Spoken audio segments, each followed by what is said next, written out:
Hola, ¿qué tal, compañero, compañera? ¿Cómo estás? Te mando un saludo a la distancia, deseando que como siempre te encuentres muy, pero muy bien en compañía de tus seres amados y de tus seres queridos. Te mando un enorme abrazo. Mi nombre es Juan Antonio Tinoco González y es un gusto para mí estarte explicando la actividad integradora número 5, Institucionalización de México y Movimientos Sociales.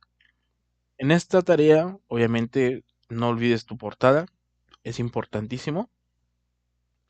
Vamos a ver y a comprender el momento en que las instituciones surgieron. Ese es el propósito de esta actividad, institucionalización de México y movimientos sociales. Dice en el punto número 1, describe en un párrafo las principales características económicas y sociales del cardenismo. Estamos hablando de un periodo que es el cardenismo. Dice, bajo el gobierno de Cárdenas se reivindicó el Estado, pues fungió como árbitro entre los empresarios y los obreros. También impulsó las políticas de reparto agrario, formando los ejidos, buscando así eliminar los latifundios. También respaldó las huelgas de parte de obreros y campesinos y bajo su gobierno se crearon la Confederación Nacional Campesina, la CNC, o Confederación de Trabajadores de México, la CTM, así como la creación de escuelas agrarias y técnicas para impulsar el desarrollo e independencia del país. Otra característica, quizá por la que más se recuerda a Cárdenas, fue la expropiación del petróleo en 1938 y la posición neutral que mantuvo su gobierno ante la Segunda Guerra Mundial. Las fuerzas que Cárdenas representaban podían ahora utilizar al partido para atajar y encauzar el descontento popular y canalizarlo hacia un crecimiento productivo del país. Bueno, aquí está un pequeño párrafo. 1, 2, 3, 4, 5, 6, 7, 8. De 8 a 10 renglones está aceptable. No vayas a poner un párrafo de 3 o 4 renglones porque no sería un buen argumento. Para el punto número 2 dice, realiza una investigación, o sea que vamos a buscar en internet y completa la siguiente tabla con la información sobre las instituciones y legislación que surgieron durante el México post-revolucionario, etapa donde se promovió la institucionalización del país. Bueno, aquí tenemos la tabla, donde en una columna viene instituciones y legislación, en la otra columna tenemos su propósito, la fecha en que de surgimiento y qué presidente en turno se encontraba. Bueno, pues en primer lugar vamos a hacerlo cronológicamente, es decir, de menos a más, por las fechas, y podemos encontrar en los contenidos en extenso que en primera instancia se encuentra la Secretaría de Educación Pública, la SEP. Su propósito fundamental era salvar a los niños, educar a los jóvenes, redimir a los indios, ilustrar a todos y difundir una cultura generosa y enaltecedora, ya no de una casta, sino de todos los hombres. La fecha de surgimiento, el 25 de julio de 1921, por el presidente Álvaro Obregón. El Banco de México, lo que conocemos como Banjico. El objetivo prioritario de preservar el valor de la moneda nacional a lo largo del tiempo y de esta forma contribuir a mejorar el bienestar económico de los mexicanos. El 1 de septiembre de 1925 por Plutarco Elías Calles. Tenemos otra institución que es el Banco Nacional de Obras y Servicios Públicos, Banobras. Tiene por objeto financiar o refinanciar proyectos de inversión pública o privada en infraestructura y servicios públicos, así como coadyuvar al fortalecimiento institucional de los gobiernos federal, estatal y municipal, con el propósito de contribuir al desarrollo sustentable del país. Esto fue el 20 de febrero de 1933 por Ávila Camacho. Después tenemos a Petróleos Mexicanos, Pemex. Tenía como objetivo regular el mercado interno del crudo y producir los derivados del petróleo. Con fecha de 7 de junio de 1938 por el presidente Lázaro Cárdenas del Río. Después se fundó el Partido Nacional Revolucionario, el PNR, que después se convertiría en el PRI, para regular las actividades de los partidos que surgieron después de la revolución. Su lema fue instituciones y reforma social. Esto tiene una fecha en marzo de 1929, no nos indica el día, pero él nos indicó el mes de marzo de 1929 por Plutarco Elías Calles. La Confederación de Trabajadores de México, la CTM, innovación y modernización de sus colaboradores con el fin de buscar el desarrollo y bienestar de las familias mexicanas. Esto fue el 24 de febrero de 1936 por Lázaro Cárdenas. El Código Agrario de 1942 marcó la protección de la propiedad agraria inafectable, dispuso de la ampliación de ejidos de cualquier clase, sancionó la simulación agraria, etc. Asimismo, este ordenamiento definió la estructura legal de los ejidos colectivos y de los ejidos parcelados, entre otras características que lo convirtieron en el código agrario que más tiempo permaneció vigente en México. Esto fue el 27 de abril de 1942 por Manuel Ávila Camacho. Y esta tabla, con esta investigación, la tienes que citar, la puedes citar de esta manera: elaborado con base en, entre paréntesis, del cardenismo al México actual, prepa línea coma, prepa línea CEP, del módulo 9 del contenido en extenso sin fecha y se cierra el paréntesis. ¿Por qué? Porque lo estamos sacando de ahí, del contenido en extenso. Es importante que pongas aquí la referencia debajo de la tabla, de todas las tablas que tú hagas. En el punto número 3 nos dice: completa la siguiente tabla con información sobre las ideologías de los movimientos sociales surgidos en México durante el siglo XX y describe las similitudes de estos con algunas demandas actuales. Si ustedes consideran que alguno de estos rubros de que trae la tabla debe de quedar vacío, hay que justificar el por qué. No puede quedar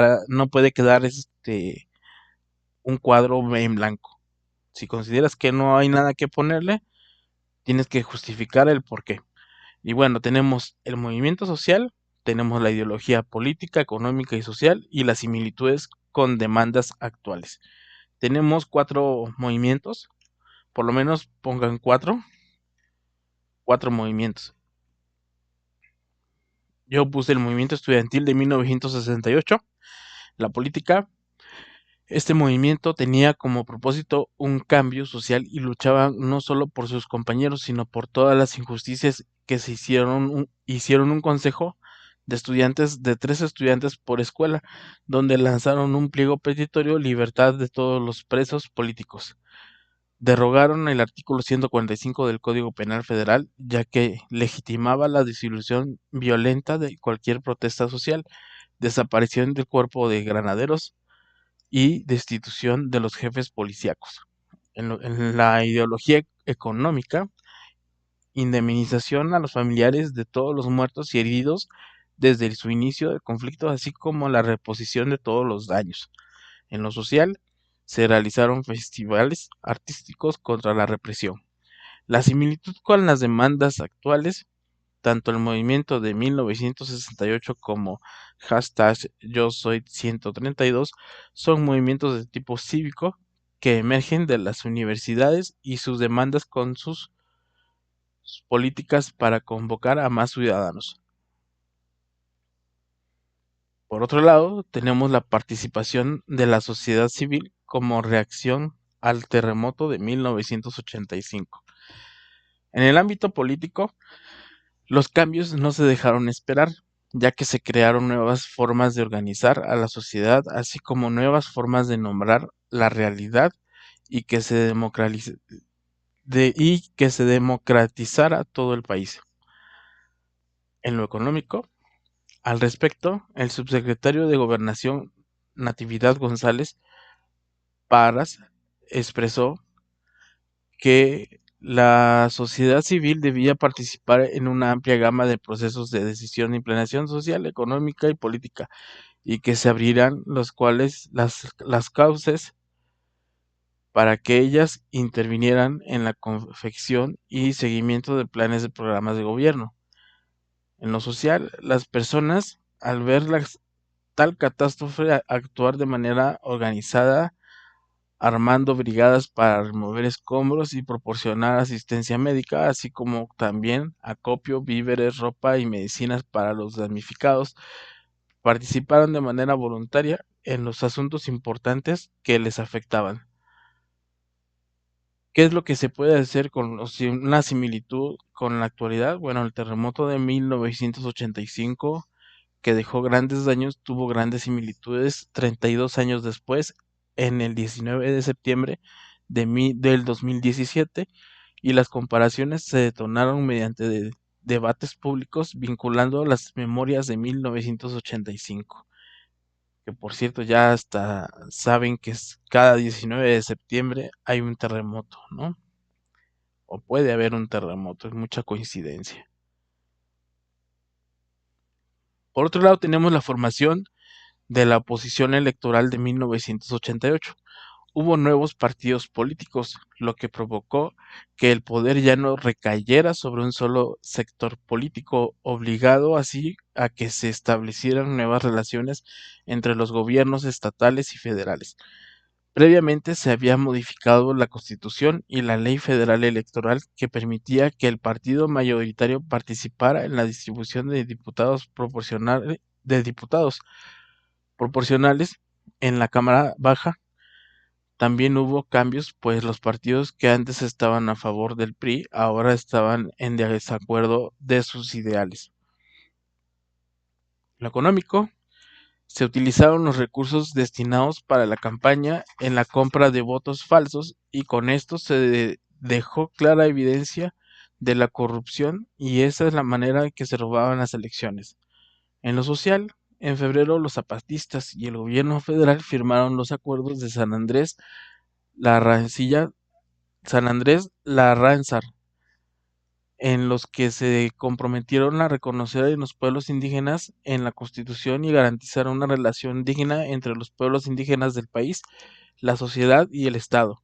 Este levantamiento era para luchar por la reivindicación de la dignidad de los indígenas chiapanecos olvidados por sus derechos básicos como el trabajo, tierra, techo, alimentación, educación, salud, libertad, independencia, democracia, justicia y paz. Hay 30 años de diferencia entre las elecciones de 1988 y las del 2018. Las similitudes son muchas, ya que se marca la herencia del sexenio de Carlos Salinas de Gortari. Por último, el levantamiento indígena del EZLN en Chiapas. Los indígenas de Chiapas se unieron con los zapatistas de Liberación Nacional, conformados por varios pueblos que luchaban por por la democracia y la libertad, la justicia de todos, pero sobre todo de los indígenas. En lo social, ellos exigían que se dejara de saquear sus tierras y que se tomaran medidas pertinentes, pues estaban muriendo de hambre y de enfermedades curables, pero que no había servicio médico y mucho menos medicamentos. A causa del neoliberalismo se provocó un debilitamiento del Estado, y la sociedad que estaba incapaz para proponer medidas de freno a las alternantes que proponía el modelo neoliberal impuesto por los gigantescos intereses del capital. En lo económico, exigían que el gobierno les diera el derecho de elegir libre y democráticamente a sus autoridades. En el 25 aniversario del levantamiento zapatista, el subcomandante Moisés, vocero del EZLN, advirtió que resistían y enfrentarán al nuevo gobierno. López Obrador respondió a las críticas con su habitual estilo: "Nadie me va a cucar", les dijo este miércoles a los periodistas. Nadie me va a cucar. Qué expresión. Y también esta tabla debe de referenciarse así: elaborado con base a, ponemos entre paréntesis, el movimiento estudiantil de 1968, que es el recurso de la plataforma, sociedad civil en el terremoto de 1985, Ejército Zapatista de Liberación Nacional de 1994, Prepa Línea CEP del módulo 9, semana 3, 2021, se cierra paréntesis. Y por último, tus fuentes de consulta, que obviamente ya son diferentes, ya ustedes van a hacer las fuentes de consulta en base al manual, al nuevo manual de citas y referencias NAPA, adaptado para Prepa Línea CEP. Ahí están todos los recursos y recuerden que también hicimos una investigación externa de los recursos. Y pues bien, eso sería todo lo que es la actividad integradora 9, el número 5, institucionalización de México y movimientos sociales. Espero te haya servido esta explicación. Mi nombre es Juan Antonio Tinoco González y fue un gusto haberte ayudado nuevamente. Nos vemos en el siguiente video. Muchas gracias.